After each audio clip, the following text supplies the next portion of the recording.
now I would like to request my colleagues, Dr. Salman Naimul Kausa, for presenting the further part. Thank you, sir.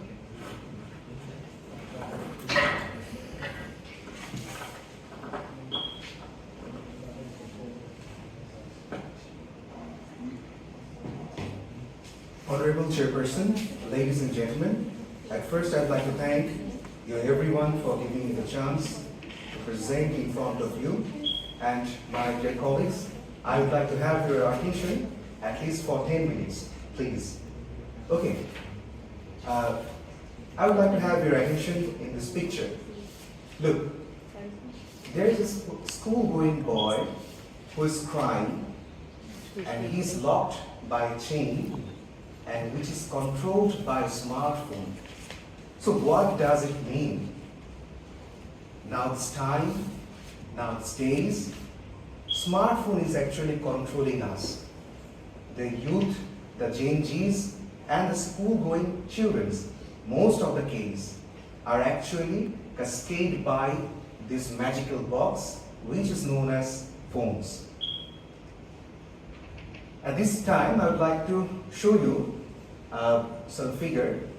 In this chart, we have done our survey in 38 students, and most of them were female. About 50%, 58% of them were female, and 42 of them were male. Regarding the age group, most of them are 15 years old, number is 16. Some of them are 9 of them are 14 years old, and only 4 of them are 17 years old. So in a class, why there is so much difference in age group? The thing is that some of them were failed in their school. For that, they have to go through same class again, and the cause of that thing was phone or smartphone. Look at this picture. A boy is using smartphone. This is a common picture not only in Kumilla, not only in Dhaka, not only in Bangladesh, all over the world. All over the world, the smart school-going children are destroyed, or they're taken away from their educational schedule by this smart box or smartphone. Okay. Then we would like to have some study regarding the number of mobile phones in their families. We found that in some basic families, at least they have 2 mobile phones in their family, and the number of them is 17. Even we found that in 2 families, there are more than 8 smartphones. There are more than 8 phones. Number of total population in that family is 3 or 4, but there is 8 phones. How could be? How could be? How could be?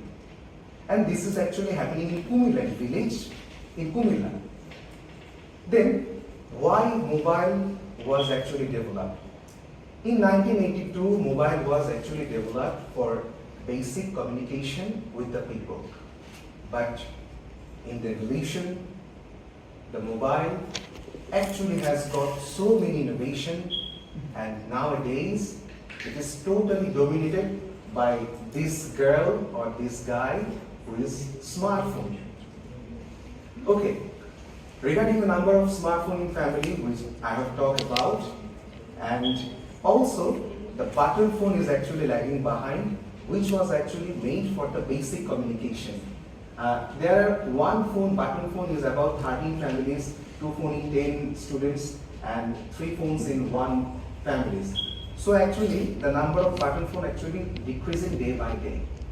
And in this pie chart, we also include the ratio of button phone, smartphone, and both phone. And in most of the families, they do have both button phone and smartphones. Okay, I would like to have your attention again. Do you know what's the most valuable thing in the world? Anyone?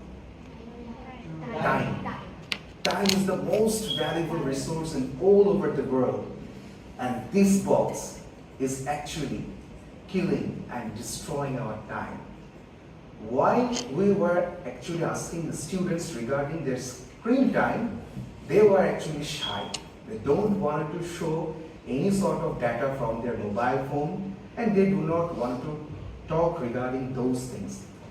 But from them, we have found that 10 respondents use mobile phone for more than 3 hours every day. But we think that that's more than that. And very few of them uses mobile phone less than 1 hour.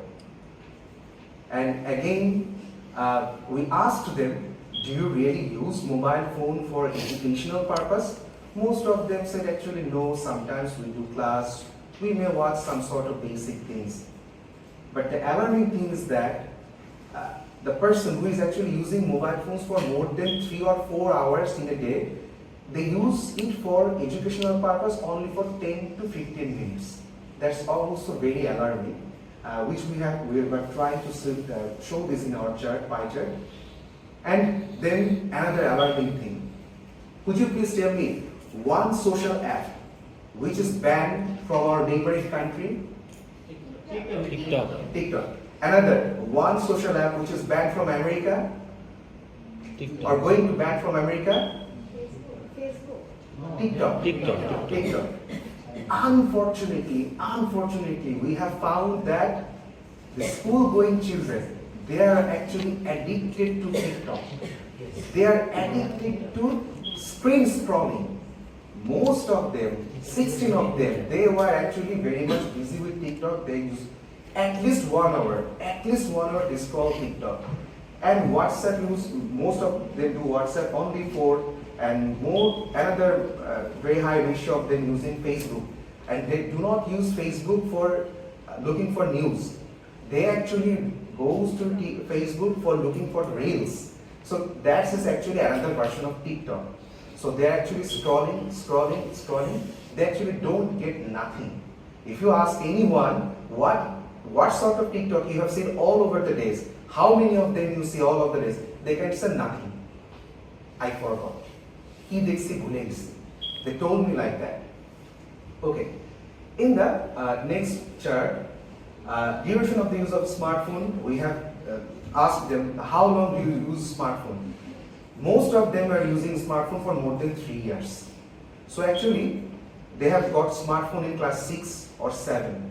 Do you think that that's a smart age for getting smartphone in their hand?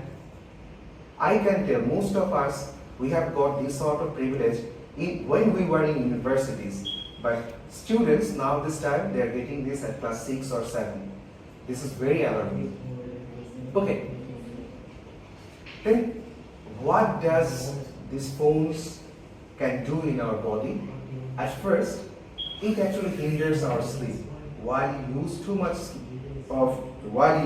smartphones, you cannot sleep properly in the night. You have problem in your stress management. You have problems in your heart. You lose your immune system to fight with the disease. You may have infection.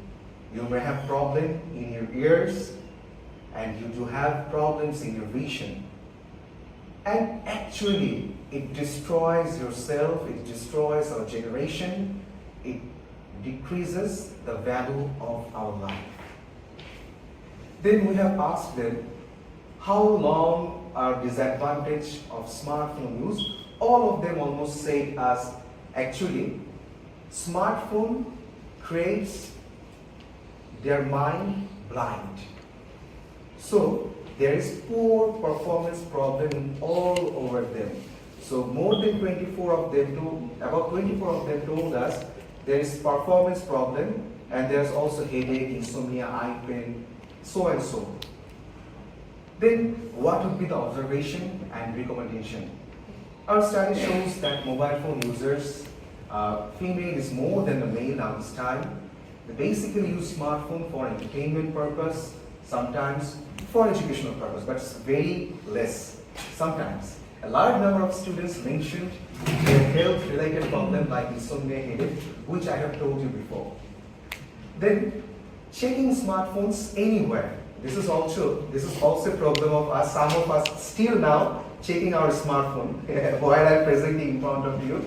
So checking in smartphone anywhere, anytime, under any circumstances has become a habit that can evolve into problematic behavior in long run. and there are so many unexpected outcomes. So what should be the awareness and policy suggestion from ourselves? School and parents should promote responsible smartphone usage by setting screen time limits. It's very important to set up screen time limits. Any of you can do this. You can limit your screen time 1 hour or 2 hours, then your phone will not work. So we must have to limit the smartphone screen time in our students, in our young generation, in our young population, and introduce digital literacy programs, encourage more extracurricular and physical activities, which we are actually doing in Bern, because we also wanted to remove ourselves from smartphone addiction.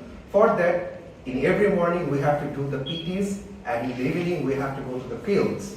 And also students should educate about their physical and mental health risks associated with excessive smartphone use. Okay, so where is the limitations of our study?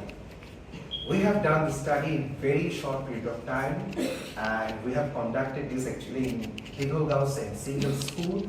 Sample size were very small, only 38 participants or students were participating in our study, and it was a cross-sectional study. The study was conducted in a short period of time. The report was prepared in a short period of time, and very few parameters was situated in our presentation.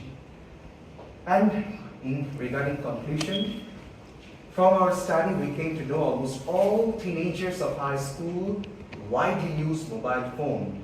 They prefer using smartphones than button phones. They're addicted to it. Most of them families, including poor ones, contain more than one smartphone. Students use the smartphones for entertainment purpose mainly, not for the communication purpose. They use smartphones mainly for the entertainment purpose, sometimes educational purpose. So they are facing various health-related issues, failing to achieve expected academic result. So at the end, I would like to quote some words from Bangla. Boka baksho, hater muthoy duniya, তোমায় ছাড়া কেমনে বাঁচি থাকবো আমি কিনিয়া, তোমার হাতে বন্দি জীবন, তোমার মাঝেই যান, তোমার মাঝেই বন্দি জীবন, তোমার মাঝেই যান, বাঁধন থেকে মুক্ত হোক মুক্তি প্রাণ. Thanks. That's all for the time being. Thanks for being with us. Thank you. Wonderful presentation. Presented the report. So this is the report they presented before me. So the topic was very interesting actually, because you know that what they have found in the field, it presents the actual scenario, what is going on at present time.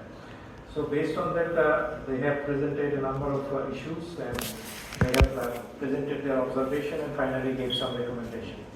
So that was, if I consider the presentation, it was very excellent indeed, because what they have found in that field, we have just observed just a practical experience, what is going on in the field.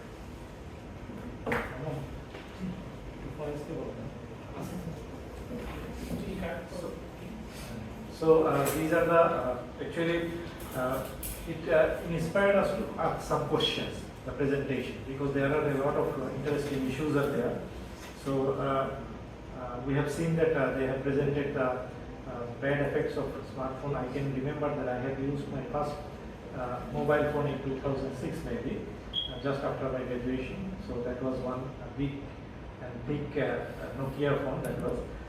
I cannot remember when I used the smartphone first, but gradually that comes the field actually.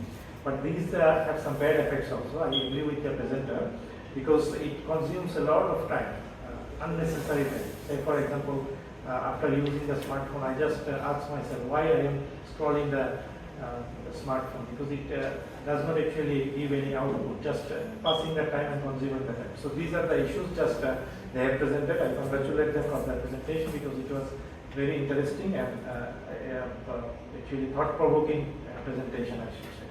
So regarding their presentation, I just congratulate them. And just one observation, just to all actually, not only for them. It is, you know that whenever we make some recommendation, they have presented some wonderful recommendation to actually consideration how school can introduce guidelines on smartphone. Actually, we make some recommendation based on the findings. So whenever we make some recommendation, we try to focus it as much as specific. Okay. So these are also specifics of the recommendation, but still some question remains. Say for example, you have recommended, whenever you make some recommendation, some question remains who are responsible to implement those recommendations. Say for example, the school should introduce some curriculum or techniques to reduce the use of smartphone among the students. So how will be the process? These are the questions remains actually. Just for example. Yes, sir. So whenever we make some recommendation, we try to make it very much specific. Okay. So these are only one observation I have made. Nevertheless, they have done a very good job. I should congratulate them and let us give them a big hand for their presentation. Thank you, sir. ছবি তুলি sir. Indeed, but I have promises to keep, miles to go before I sleep, and miles to go before I sleep.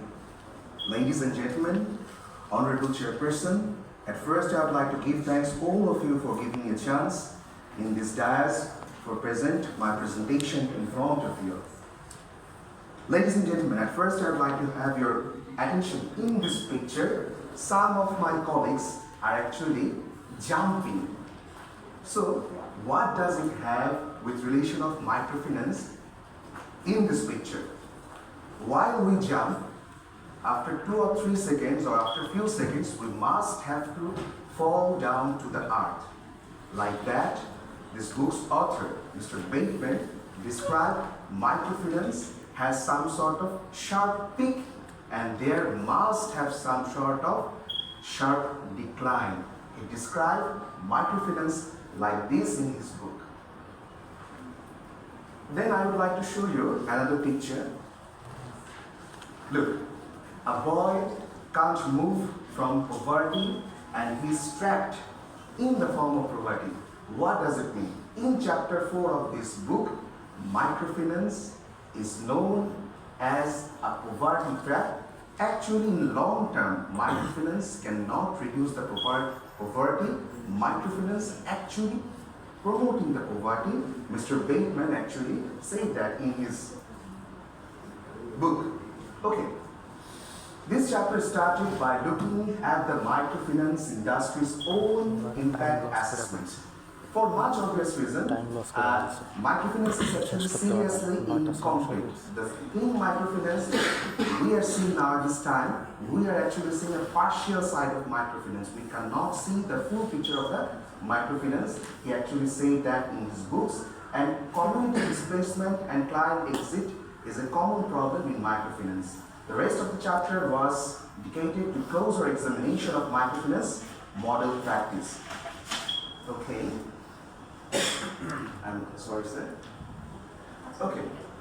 Before grounding the main triggers that known underpin sustainable local economic development and assessing what impact microfinance has typically made with the context of each category, microfinance model largely frustrates development. Actually, it hampers development. In long term, microfinance cannot promote development according to Mr. Bateman's statement. Okay. The presumed economic development and poverty reduction power of the microfinance model is far less than the International Development Committee has been led to believe to data, but that microfinance has been and a major contributor factor in the destruction of the main positive economic and social development trajectories.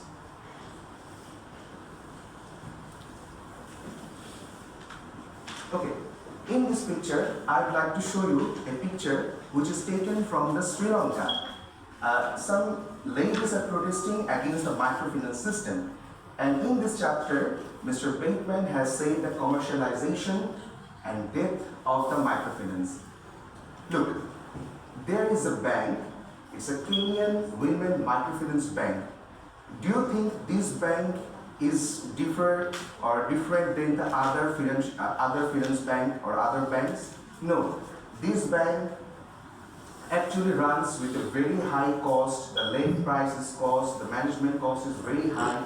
So actually while we are actually commercializing the microfinance, the extra amount of money actually taken from the rural people, from the common people, and they are actually acting like a loan shark.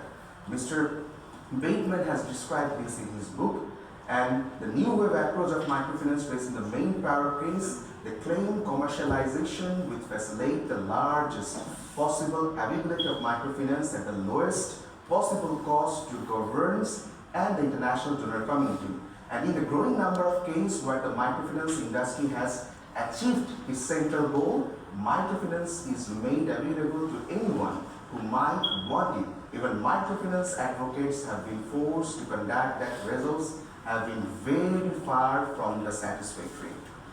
Okay, in the next slide, moreover, examination of the comparator's case graphically shows deals with the commercialization of the microfinance as to a whole host anti-social and anti-poor developments, especially their easy capture by senior staff. Actually, microfinance doesn't do well in the long term in society. Okay, in this picture, what we're seeing our Honorable Nobel Laureate Dr. Muhammad Yunus is actually surrounded by some police and some advocates.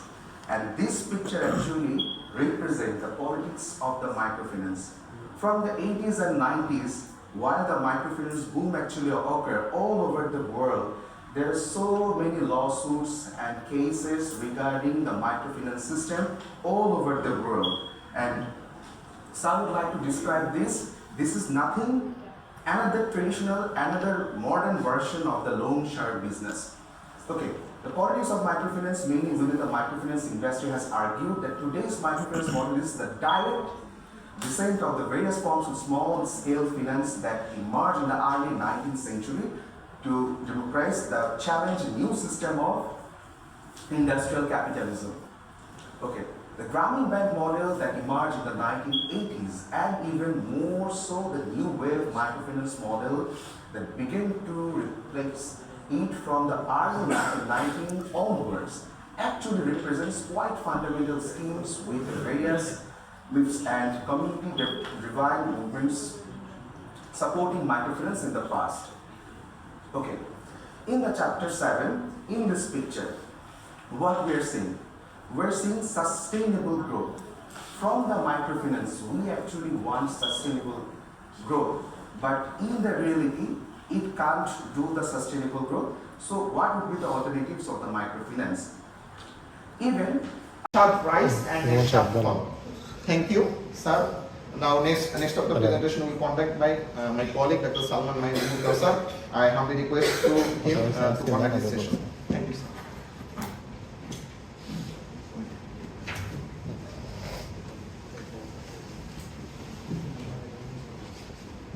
এটাই সেটার জন্য আর কি proceed করতেছি আচ্ছা আমি আপনাকে জানাচ্ছি The woods are lovely, dark and deep, but I have promises to keep. Miles to go before I sleep, and miles to go before I sleep.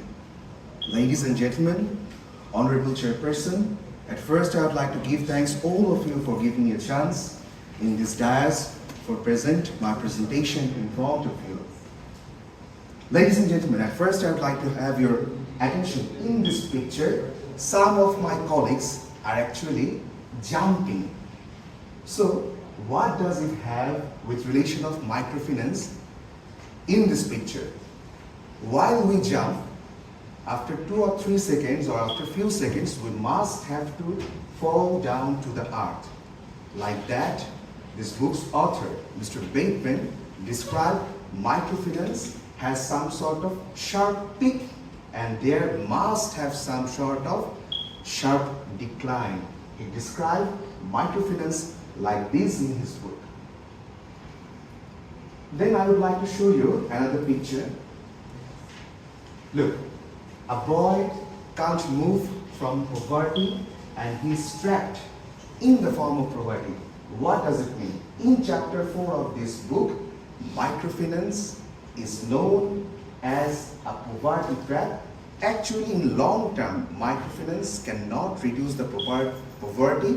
Microfinance actually promoting the poverty Mr. Bateman actually said that in his book. Okay.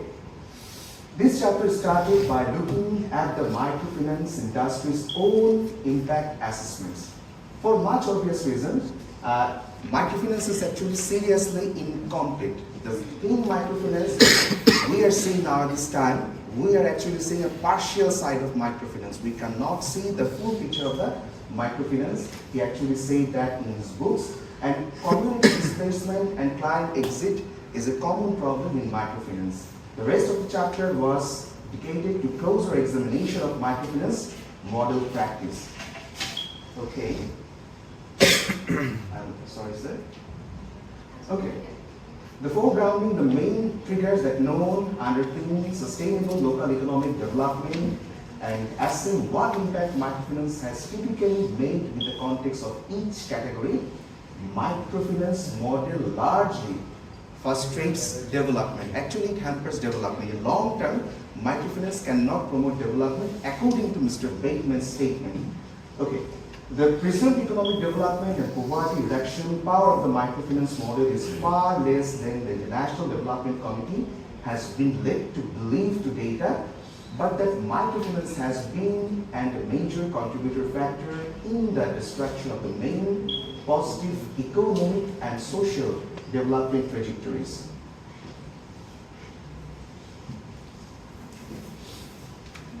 Okay.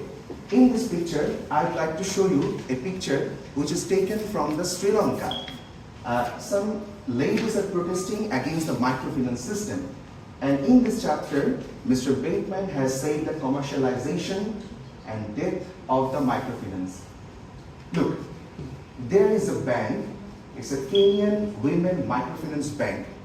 Do you think this bank is different than the other finance bank or other banks? No, this bank actually runs with a very high cost. The lend price is cost, the management cost is very high. So actually, while we are actually commercializing the microfinance, the extra amount of money actually taken from the rural people, from the common people, and they are actually acting like a loan shark. Mr. Bateman has described this in his book, and the new wave approach of microfinance raising the main priorities, they claim commercialization will facilitate the largest possible availability of microfinance at the lowest possible cost to governments and the international donor community. And in the growing number of cases where the microfinance industry has achieved its central goal, microfinance is made available to anyone who might want it. Even microfinance advocates have been forced to conduct that results have been very far from the satisfactory. Okay, in the next slide, moreover, examination of the comparator's case graphically shows deals with the commercialization of the microfinance are associated with a whole host antisocial and anti-poor development, especially they are easy captured by senior staff. Actually, microfinance doesn't do well in the long term in the society. Okay, in this picture, what we're saying our Honorable Nobel Laureate Dr. Muhammad Yunus is actually surrounded by some police and some advocates.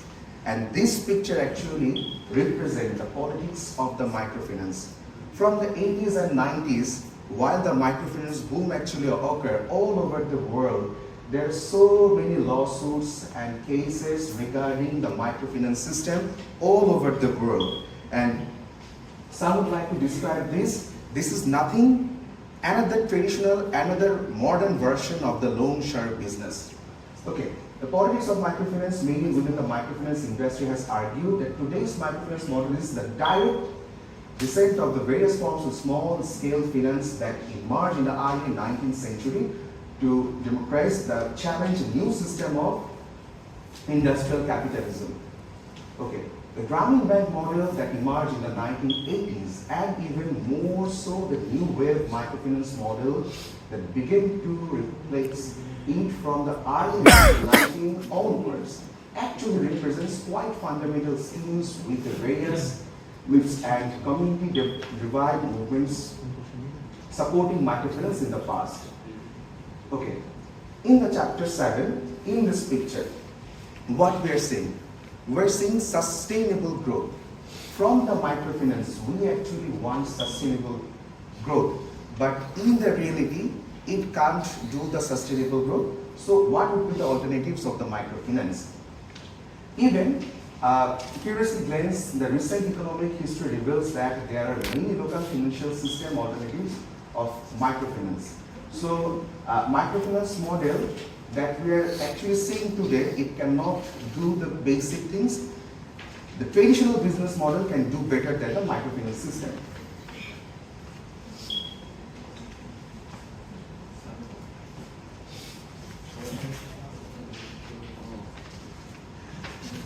Okay. Moreover, these Asian countries have sometimes, it also brilliantly shows, and as many European countries also demonstrate, the 19th and early 20th century, a country can easily learn from experiments and success of neighbors, and then turn towards financing and also economic developments. So next chapter, please, sir. The chapter 8, conclusion, the need for a new beginning.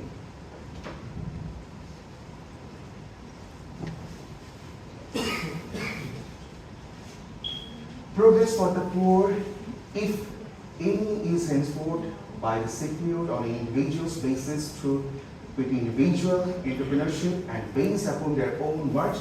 Self is the knowledge that their own poor and privileged can no longer be challenged. Support and social mobilization, economic and political, ethics and developed countries can rest easy. The poor can be left everywhere to fight out among themselves to might emerge with terrible life. Okay, then we come to the criticism. There are some good things and some bad things. Positive criticism, binding of the book is good, paper quality is standard, despite not knowing much about microfinance, because I'm a medical student. Reading this book is found incredibly readable. The author has nicely elaborated, discussed the various aspects, governance, especially reformation of local national government. And negative criticism is there are some uncommon English words all over this book which were very difficult for me to understand at first. The book would not make conclusive remarks in favor to the title given. Okay, and here's the reverse option, reviewer opinion. Why doesn't microfinance work? Educate me with a great deal. It was a course on microfinance in digestible size. While the implementation might have been flawed, Mr. Yunus' dream is valid one, and then still that to see his vision of museum of poverty realized. And in the conclusion, if we want to say, microfinance is the mirror image of Soviet-style central planning and just as misguided and ultimately ineffective. Microfinance represents an anti-development policy, a development policy that largely works against the establishment of sustainable economic and social development trajectories, and so also against the sustainable poverty reductions. For the majority of the people in developing and transition countries, their countries' direction into microfinance has actually undermined previous and ongoing efforts to reduce poverty, unemployment, inequality, and unemployment. Thanks a lot for being with me. Thank you everyone. So thank you very much, Dr. Amin and Dr. Kaushal, for a nice presentation. Now the time for the question and answer. If you have any query or question, you can raise your questions. Do I have any? Assalamu alaikum, sir. Thank you for your nice presentation. Assalamu alaikum, sir. Thank you for your nice presentation. I have a question for you. What is the central argument of this book? Please enlighten us. Thank you for your nice question. Actually, the books argues that microfinance, instead of reducing poverty, actually worsen it by trapping borrowers in cycle of debt and diverting resources from local economic development in local economic process. Thank you.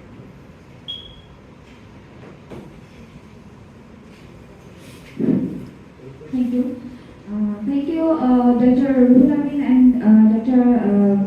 Kausar, for your valuable presentation. In your presentation, you mentioned a term so highlightly that poverty trap. Now my question is, what do you think or your opinion that why does the author consider microfinance as a poverty trap? Thank you. It is a very nice question. Poverty trap or anti-development policy. The author believes that microfinance, a low-scale and low-return businesses, that is a temporary solution for life, but it is not a permanent solution. When people get into the loans in microfinance, they usually trapped by loans, and after that, several years later, they cannot maintain the loans, and they usually trap into the poverty. Thank you.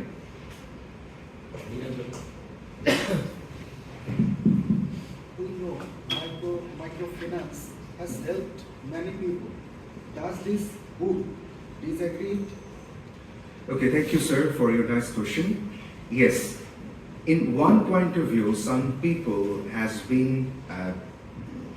got some good relatives as of the microfinance, but the picture is not complete in like that way. Some people has been benefited, but most of the people, in the long run, they are not far away from the poverty. So the main theme of microfinance was reduction of the poverty. It wasn't done or it hasn't happened to the majority of the people. So that's the baseman opinion regarding this thing. Thank you. Thank you for your nice presentation. Thank you, sir. In this book, actually, the negative impact of microfinance is described. So, I want to know, you already mentioned, but I want to clear the statement. What is the best possible alternative to microfinance? Thank you. Okay, thank you, Mr. Munir Zaman. Okay, at first, the best possible alternative of microfinance is the refinement of the microfinance system. The system, now actually we are thinking this is the model system. It is actually not the model system. Now at this point, now this sequence or circumstances, we can refine the system. In other hand, we see that the local business system has done better than the microfinance model now at this time. So we have to find some alternatives and also refine the system. So in long term, the development can occur all over the world, all over the community, and betterment of the people. Thank you. So thank you very much, Dr. Amin and Dr. Kausar, for your nice presentation. Thank you, sir.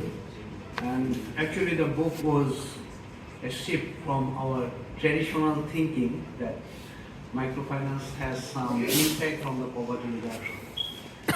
But what we find from the presentations, actually, when our economy was open, especially in the year of 1980s, the role of the state was reduced for operating the development activities for the world development.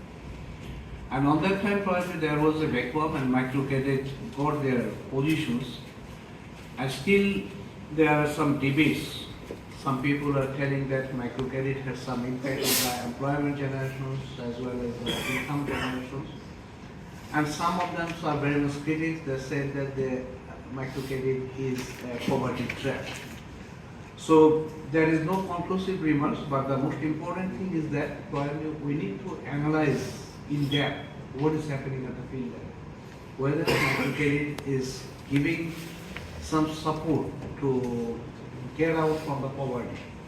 That is very much important, and probably we need to investigate more, and probably we need to find some alternative ways also to serve the rural people.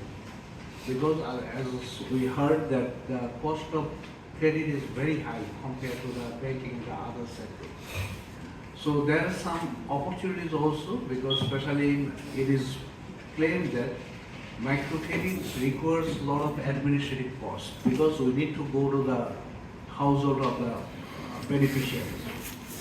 But there are some opportunities also, as you know that ICT is there, how we can use the ICT to reduce the administrative cost, probably it will help the poor people. So still it's a debate. I think we need to analyze it more critically for the sake of the betterment of the whole. So thank you very much. Thank you for your nice presentation. Thank you, sir.